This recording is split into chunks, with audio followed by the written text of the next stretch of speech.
हिजो राज्य सत्तामा कब्जा जमाएको समुदाय भनौँ, उनीहरूलाई यो संविधान घाँडो भएको छ। आज किन घाँडो भएको छ भने यसले दलितहरूलाई तलदेखि माथिसम्म प्रतिनिधित्व गराउने कुरा गरेको छ, जुन उनीहरूलाई मन परेकै छैन। त्यहाँ कोही दलित कुनै खास ठाउँमा नियुक्त हुन्छ भने उनीहरूको ध्यान त्यो दलितलाई हटाउनेमा बढी केन्द्रित छ। दलितलाई चाहिँ कुनै तरिकाले हटाइहाल्न पाए हुन्थ्यो।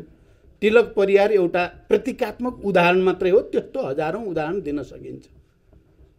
तपाईहरु हेर्नु होला, संविधानमा आदिवासी जनजातिहरूलाई र अरू समुदायलाई पनि समावेशिता र समानुपातिकताको कुरा गरिएको हुनाले यो संविधान उनीहरूको लागि घाँडो भएको छ। हिजो गणतन्त्रवादी आन्दोलन अगाडि बढ्दै गर्दा गणतन्त्रको विरुद्धमा आवाज उठाउनेहरूको चाहिँ ध्याउन्न चाहिँ कसरी यो संविधानलाई निस्तेज पार्ने भन्नेमा नै छ। हिजो संविधान बनाउने प्रक्रिया अगाडि बढ्दै गर्दा समावेशिता र समानुपातिकताको कुराको विरोध गर्नेहरू अहिले संघीयतालाई छिटोभन्दा छिटो खारेज गर्न चाहन्छन्। त्यस्तो बेलामा यो दिवस हुँदैछ र त्यसो गर्न के गर्ने त? अहिले चाहे संसद विघटनको कुरा गर्नुहोस् या अहिले पनि संसद पुनर्स्थापना त हामीले आन्दोलन गरेर सबैतिर व्यापक रूपमा एउटा वातावरण पनि बन्यो, सर्वोच्चले ठिकै फैसला गर्यो, हामीले त्यसलाई स्वागत पनि गर्यौं। तर तपाईं हेर्नुभयो भने गणतन्त्र विरोधीहरू, संघीयता विरोधीहरू, समावेशिताका विरोधीहरू, दलित मुक्ति आन्दोलन र दलितहरूको हक अधिकारका विरोधीहरू अहिले पनि यो संविधानलाई फेरि पनि निचोर्ने, त्यसलाई च्यात्नेमै छन्। तपाईहरुले कतिको विचार गर्नु भएको छ? त्यसैले अहिलेको आन्दोलन धेरै कुरा धेरैतिर दिमाग लाग्यो भने दिमाग खराब हुन सक्छ। म के भन्छु भने यति बेला जे चलेको छ उनीहरुलाई के लागेको छ भने अब धेरै चाहिँ समय लिँदै जाँदा दलितहरू पनि थाकिसके। अब दलितहरू सशक्त रूपले सडकमा आउने स्थिति छैन। आदिवासी जनजातिहरू पनि थाकिसके, उनीहरू पनि सशक्त रूपले सडकमा आउने स्थिति छैन। महिलाहरू पनि विभिन्न ठाउँमा अलिअलि चाहिँ प्रतिनिधित्व भएकै छ, अब संगठित र संस्थागत रूपमा सडकमा आउने स्थिति छैन। र मुख्य कुरा यी सबै उत्पीडित वर्ग, जाति, क्षेत्र, लिङ्ग, समुदायलाई बाँडी दिने, अधिकार दिने भनेको नेतृत्व, मुख्यतः तात्कालीन विद्रोहको नेतृत्व, जसले दलितहरूमा समानताको, आत्मसम्मानको र स्वतन्त्रताको, शासन सत्तामा प्रतिनिधित्वको एउटा अधिकार दिने एउटा महाअभियान सञ्चालन गर्यो। र युद्धको बेलामा सबभन्दा बढी सम्मानित कोही थियो भने दलितहरू नै। समाजको सबैभन्दा तल राखिएको श्रमिक वर्गको हैसियतले मैले त भने 21औं शताब्दीको आधुनिक सर्वहारा वर्ग नेपालमा को हो भन्यो भने दलित हो भनेर मैले त्यति बेला परिभाषित गरेको थिएँ। र उनीहरूको आन्दोलनको बलमा नै हाम्रो जनयुद्धले चाहिँ निरन्तरता पाउन सकेको हो भन्ने कुरा पनि मैले धेरै पटक भने पनि। र यहाँ आउने बित्तिकै सरकारमा लाँदा दलित समेतको प्रतिनिधित्वलाई सरकारमा लाने पहिलो कोसिस पनि मैले त्यहीबाट गरेँ। अहिले उनीहरूलाई के लागेको छ भने अब प्रचण्डलाई पनि थकाइसकियो, गलाइसकियो। यो पनि आज भोलि आफ्नो साथमा बस्दा, उठ्दा, खाँदा यो पनि हामी जस्तै जस्तै हुन थालेको छ। अब यसलाई एक दनक दियो भने यो पनि ढल्छ र अनि सबै यो उत्पीडित वर्ग, जाति, क्षेत्र, लिङ्ग, समुदायको आन्दोलन पनि धेरै वर्षको लागि धाराशाही बनाउन सकिन्छ भन्ने ठानेका छन्। त्यसकारण अहिले दुईटा धार मात्रै छन्। तपाईँ हामी सबै यहाँ, म अरू प्रतिनिधि आउनुभएका सङ्घ संस्थाका साथीहरूलाई पनि भन्न चाहन्छु, एउटा धार छ यो सङ्घीय लोकतान्त्रिक गणतन्त्रलाई के गरी उल्ट्याउने होला, यो संविधानलाई के गरी च्यात्ने होला। माओवादी आन्दोलनले पैदा गरेको संविधान सभा र समावेशी समानुपातिक मान्यतालाई के गरी निस्तेज पार्ने होला भनेर देशभित्रका हिजोका गणतन्त्र विरोधी, सामन्तवादका दलालहरू, देशभित्रका र देश बाहिरका प्रतिक्रियावादीहरू पनि, जसले यो संविधानलाई स्वीकार्न सकेका छैनन्, विचार गर्नुहोला। ती सबै मिलेर एउटा धार बनेको छ र ती सबैले नेपालमा यो संविधानलाई निस्तेज पार्न सक्ने मान्छे खोज्दै जाँदा उनीहरूले केपी ओली भेटेका छन्।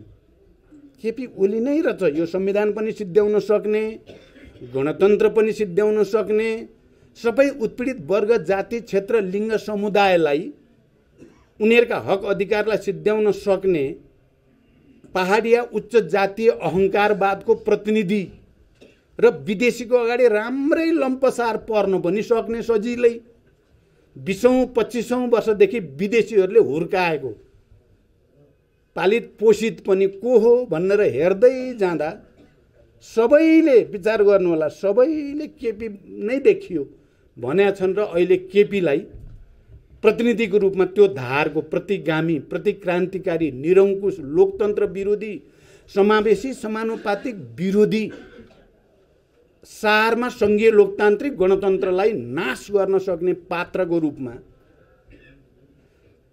चाहिँ केपीजीलाई साथ लिएका छन्। उनीहरूले कति दिन लिन्छन् मलाई थाहा छैन, अहिले चाहिँ लिएकै छन्।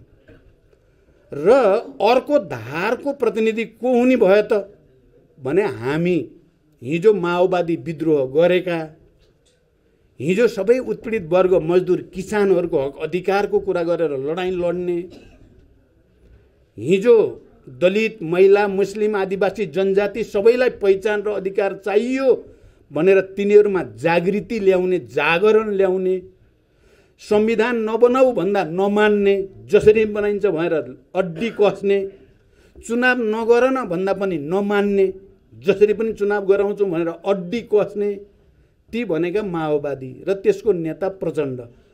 अर्को धार यतापट्टि भयो। तपाईहरुलाई मन कतिलाई पर्ला, कतिलाई नमन पर्ला, आजको इतिहास यही हो, आजको नेपाली राजनीति यही हो। सबै देशलाई माया गर्ने, श्रमिक वर्ग समुदायलाई माया गर्नेहरू जति, उनीहरूको अधिकार र पहिचानको पक्षमा लड्ने जतिको एउटा धार बन्यो र अर्को धार त्यसको विरोधी बन्यो। हामी सबैले फैसला गर्नुपर्छ, सम्पूर्ण नेपाली जनताले नै फैसला गर्नुपर्ने फेरि बेला आएको छ। तपाईँ हामी कुन धारतिर उभिने हो? संविधानको रक्षाको धारतिर,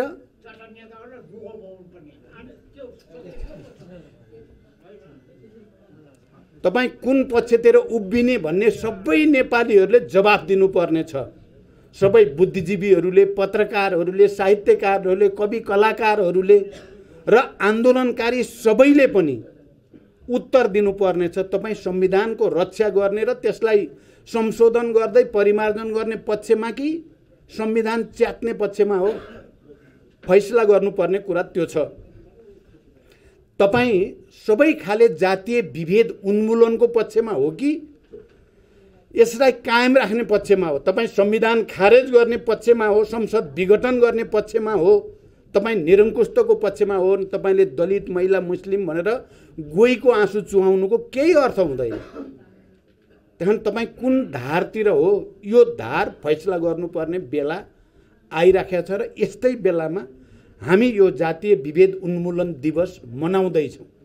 त्यहाँ साथीहरू, म तपाईँहरूसँग हिजो आन्दोलन, विद्रोह, क्रान्तिमा जो बलिदान भयो, हजारौं हजार, एकजना, दुईजना, 100 जना, 50 जनाको कुरा होइन, हजारौं दलितहरू, हजारौं आदिवासी जनजातिहरू, हजारौं मजदुर किसानहरू, बाहुन क्षेत्रीकै ऐ मातृकाजीले भने जस्तै श्रमिक भयो भने बाहुन क्षेत्री पनि श्रमिकै हो।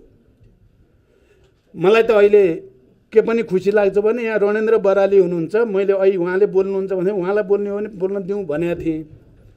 किनभने मलाई एउटा भावनात्मक अलिकति केही कुरा भन्न मन लाग्यो। म किन दलित र उत्पीडितहरूपरि यति धेरै संवेदनशील भएँ र मैले आफ्नो जात त्यागेको मान्छे हो म। वास्तवमा भन्यो भने प्रचण्ड भनेको जात होइन, जाति होइन, त्यो नेपालको सबै श्रमिक जनताको प्रतिनिधि नाम हो प्रचण्ड।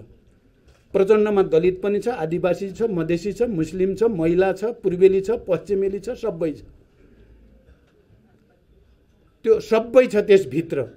मैले चाहिँ म 8 वर्षको उमेरमा पहाडबाट मधेस झरेको, भित्री मधेस चितवनमा, मेरो घरको सधियारा सँगै बच्चामा चाहिँ डन्डीबियो खेल्ने सबै साथीहरू दलित मात्रै थिए। उहाँलाई रणेन्द्रजीलाई थाहा छ, मेरो घरको ठ्याक्कै जोडिएको घर दलितको थियो। र मैले कम्युनिस्ट शिक्षा पहिला सिकेको पनि दलितैबाट। मैले बच्चैमा दलितको घरमा गएर खाना खाने बस्ने सबै गरेको त्यही सन्धियारेमा। अनि पार्टी सदस्यता दिएको पनि उहाँ रणेन्द्र हुनुहुन्छ, मलाई राति लिएर गएर 10-11 बजे राति, त्यति बेला पञ्चायतको काल थियो, 28 साल 2028 साल रणेन्द्रले लिएर जानुभयो। मेरो छिमेकी, मैले त्यो बाहिर पनि बोलेको छु, धनबहादुर विश्वकर्मा, तिनी मेरो छिमेकी हुन्। तिनले र रणेन्द्रजीले लिएर जानुभयो अर्को एउटा पूर्णलाल विश्वकर्मा भन्नेको घरमा। त्यहाँ रूपलाल विश्वकर्मा नै आएको थियो। त्यति बेला पुष्पलाल समूह फुटेको थिएन, पुष्पलालमै हुनुहुन्थ्यो। मैले बुझेको नि म पुष्पलाल समूहमै चाहिँ प्रवेश गरेको बुझे हो मैले। तर सदस्यता लिएको रूपलाल विश्वकर्मा र रणेन्द्र बराली हो। 1 रुपियाँ मैले तिरेको छु त्यति बेला सदस्यता शुल्क। मैले यो कुरा कुनै मैले उसको लागि भने होइन, कसरी मेरो दलितप्रति एकदम अपनत्व, प्रेम, मित्रता, सहृदयता सजिलै ममा किन विकास भयो र जनयुद्धको बेलामा मैले दलितहरूलाई बढी सङ्गठित गर्ने, आन्दोलित गर्ने र उनीहरूको विद्रोहलाई चाहिँ प्रमोट गर्ने, जनसत्ताहरू बनाउँदा दलितहरूलाई नै सत्ता प्रमुख बनाउँदा आनन्द अनुभूति मैले किन गरेँ भन्दा मेरो बचपनदेखिको एउटा लगाव र कम्युनिस्ट आन्दोलनमा ल्याउन दलितहरूले मलाई गरेको सहयोग, योगदान, यो सबैको पनि भूमिका छ। तपाईहरुलाई आज हुन त यो कुरा मैले धेरै भन्ने गर्दैन थिएँ, म आज भन्न मन लाग्यो, मैले भने। यो कारणले पनि चाहे त्यो एकदम विकट क्षेत्रका दलितहरूको विद्रोहको कुरा होस् या दलित महिलाहरूले गरेका ठुल्ठुला बलिदानका कीर्तिमानहरूका कुरा हुन् या त्यो भरि धेरै दलित नेताहरू, कार्यकर्ताहरू जन्माउने एउटा प्रक्रियाको कुरा होस्, त्यसको ऐतिहासिक सन्दर्भ छ। र यो दलितसँग मात्रै होइन, आम महिलाहरूसँग पनि, मधेसीहरूसँग पनि, आदिवासी जनजातिहरूसँग, मुस्लिमसँग, तपाईँ हेर्नुभयो भने शेर्पासँग या सबै थारूसँग मेरो सम्बन्ध त्यस्तै हुन गयो। मेरो सम्बन्ध त्यस्तै हुन गएर आज म कहाँ पाउँछु त भने सबैका अधिकार खोज्ने प्रक्रिया अगाडि बढेको छ। हाबी कस्ता मान्छे हुन आइपुगे भने गणतन्त्रको निम्ति आन्दोलन गर्न हुँदैन भन्ने मान्छे गर्दै जाँदा तिनै प्रधानमन्त्री हुन आइपुगे। यो जातीय विभेदको अन्त्य र पहिचानको लडाईँ लड्न हुन्न भन्ने मान्छे नै आइपुगे। मैले सार्वजनिक रूपमा नै भनेको छु, आत्मसमीक्षा हामीले नै गर्नु पर्ला। कहाँ कहाँ त्रुटि भयो त हाम्रा पनि केही स्टेपमा त्रुटि भए होलान्। त्रुटि भए पनि मैले दस्तावेजमा पनि लेख्ने पनि गरेको छु। तर कुरा के चाहिँ हो त, कोही कोहीले मलाई भन्छन् यस्तो भन्ने थाहा पाउँदा पाउँदै केपी जस्तो मान्छेसँग एकता गर्न किन गएको भनेर चाहिँ पनि मलाई आजभोलि आलोचना गर्ने साथीहरूले त्यस्तो मान्छे थाहा पाउँदा पाउँदै त्यसैसँग एकता गर्न जान पर्थ्यो त भन्नुहुन्छ। मैले के भन्छु भने मैले एकता गरेर गल्ती गरेको होइन। मैले त कम्युनिस्ट आन्दोलनलाई एकताबद्ध गर्न खोजेको हो र समाजवादको निम्ति एउटा विशाल अभियान लैजान सोचेको हो। मैले त संविधान संशोधन गर्दै जान 2/3 मेजोरिटी चाहिन्छ, त्यसको निम्ति गर्न खोजेको हो। र मैले फेरि आत्मसमर्पण गरेर एकता गरेको पनि होइन। आलो पालो अध्यक्षता भनिएकै थियो, आलो पालो सरकार भनिएकै थियो।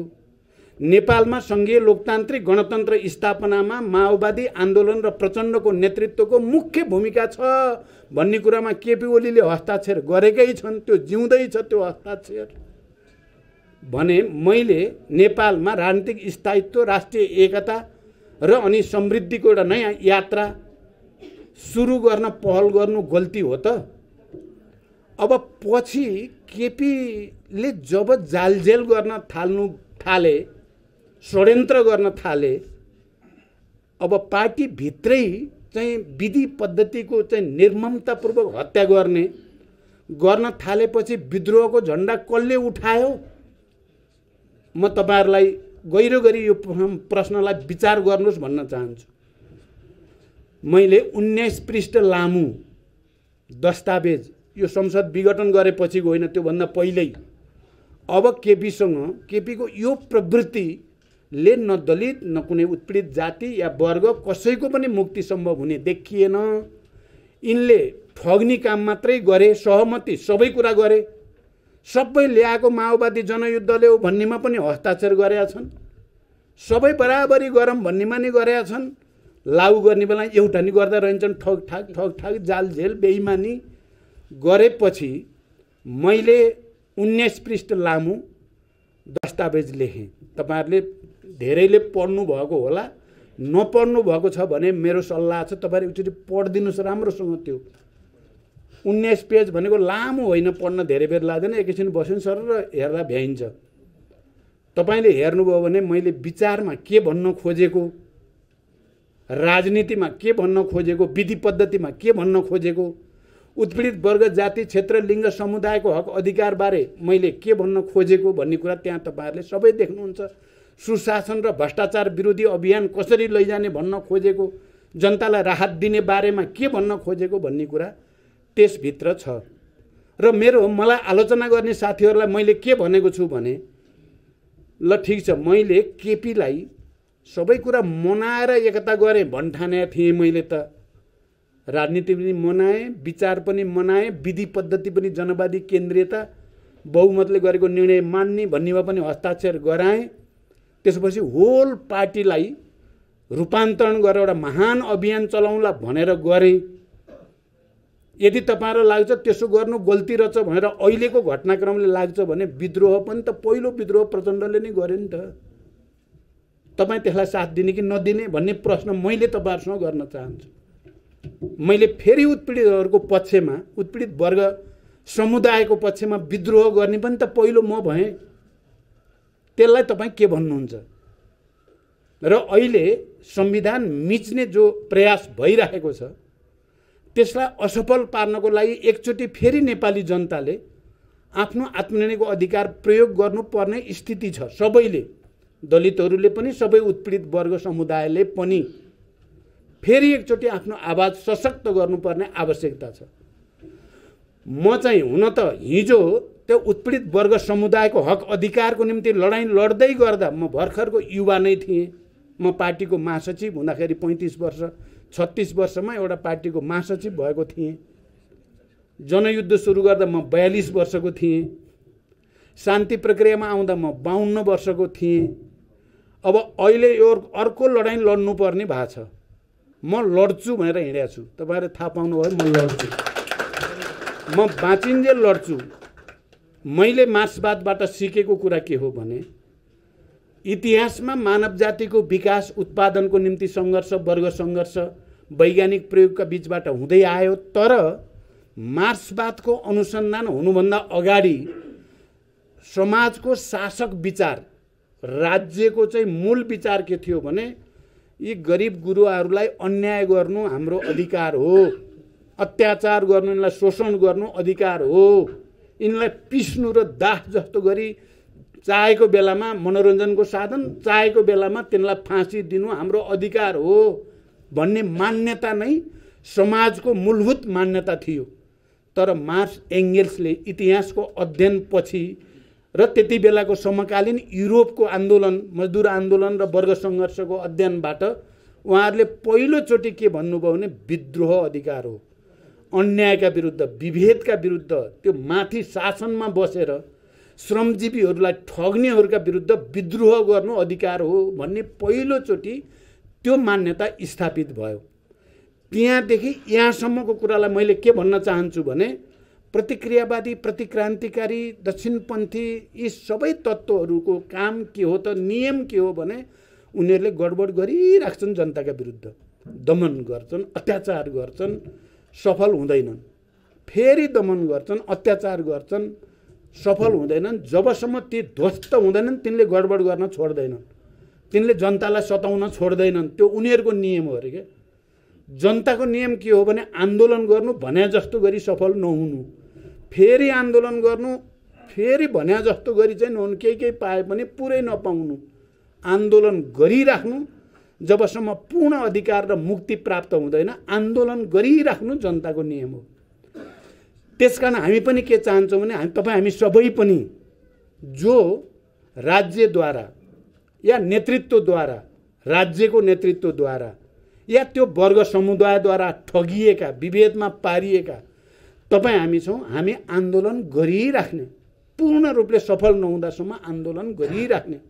मैले जो पीडा उठाएको थिएँ, मैले भने 42 सालको उमेरदेखि सबै उत्पीडित वर्ग समुदायको उन्मुक्तिको निम्ति, उनीहरूको अधिकार र पहिचानको निम्ति र नयाँ राष्ट्रिय एकता भन्ने गरेको थिएँ मैले। नयाँ राष्ट्रिय एकता, सबैको प्रतिनिधित्व, सबैको आत्मसम्मान, सबैलाई सामाजिक न्याय सहितको समृद्धिको फल पाउने गरीको राष्ट्रिय एकता भनेको हो। त्यो सपना पुरा भएको छैन। केही भयो, संविधान सभा, सङ्घीय लोकतान्त्रिक गणतन्त्र मार्फत केही भयो, तर जति हुनुपर्ने भएन। नभएको हुनाले त्यो नचाहनेहरू त्यसलाई भएकोलाई पनि उल्ट्याउन चाहेका छन्। हामी भएको भन्दा बढी लिन चाहेका छौँ। अहिले लडाईँ त्यही हो। त्यसकारण यो लडाईँ मैले त भन्छु म अन्तिम समयसम्म लडिराख्छु।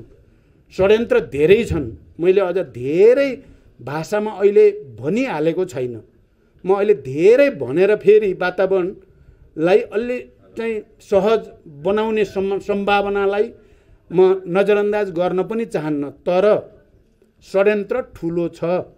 दलितहरूका विरुद्ध, श्रमिकहरूका विरुद्ध, आदिवासी मधेसी सबै समुदायका विरुद्ध निकै ठुलो षड्यन्त्र हुँदैछ।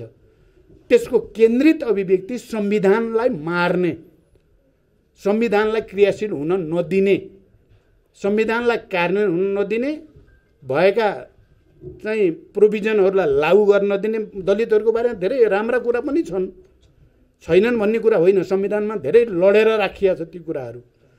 त्यसलाई उल्ट्याउने कसरत भएको छ। अब म त बाँचिन्जेल लड्ने नै भएँ। अब मलाई विश्वास छ कहिलेकाहीँ के हुँदो रहेछ भने प्रतिक्रियावादीहरूले एउटा सोचेर गर्दा रहेछन्। उनीहरू त षड्यन्त्र सोचेका हुन्छन्, तर परिणाम चाहिँ त्यो जनताको पक्षमा भइ पनि दिँदो रहेछ क्या। मैले सधैँ भन्ने गरेको छु, तपाईँहरूले सुनि पनि सक्नु भएको छ। केपी ओलीजी मसँग बेसरी रिसाउनु भयो क्या। मैले केन्द्रीय समितिको बैठक राम्रोसँग चलाएँ भनेर रिसाउनु भयो र मेरो कुर्सी हटाइदिनु भयो क्या एकचोटि। मेरो कुर्सी हटाएर त मलाई लगेर त्यो सचिवालयका हामी 9 जना, 2टा अध्यक्ष एकातिर, 7 जना एकातिर बस्ने गरिन्थ्यो। उहाँ मसँग बेसरी रिसाएर यसलाई मैले भनेर पुरै माधवजीसँग त भन्नु नै भएछ, त्यसलाई मैले देखाइदिन्छु, त्यसलाई कुर्सी सुर्सी भाँचिदिन्छु भने त्यही हो।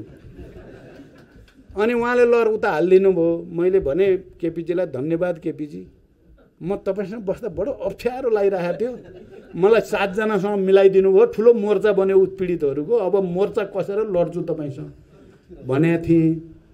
साँच्चै त्यस्तै भयो। तपाईँहरूले देख्नुभयो, माधवजी, झलनाथजी, हामी सबै उत्पीडितहरू एक ठाउँमा भइयो, 2/3 बहुमत भइयो केन्द्रीय समितिमा, सचिवालयमा, स्थायी समितिमा र लडियो र चाहिँ अगाडि बढियो। तर त्यसलाई उहाँले अब राष्ट्रिय अन्तर्राष्ट्रिय के सेटिङ गर्नुभयो है। अब लम्पसार पर्नुभयो, के गर्नुभयो, तपाईँहरू पनि अध्ययन गर्नु होला। के गर्नुभयो र अहिले 2टा पार्टी भइयो। अनि मैले उहाँलाई फेरि पनि धन्यवाद भनेको छु क्या केपीजीलाई। किन त उहाँले हामी यतै सिंहदरबार वरिपरि, बालुवाटार र वरिपरि घुम्नेवाला भइया थियो। उहाँले संसद विघटन गरिदिएर हामीलाई सडकमा पुर्याइदिनु भयो क्या।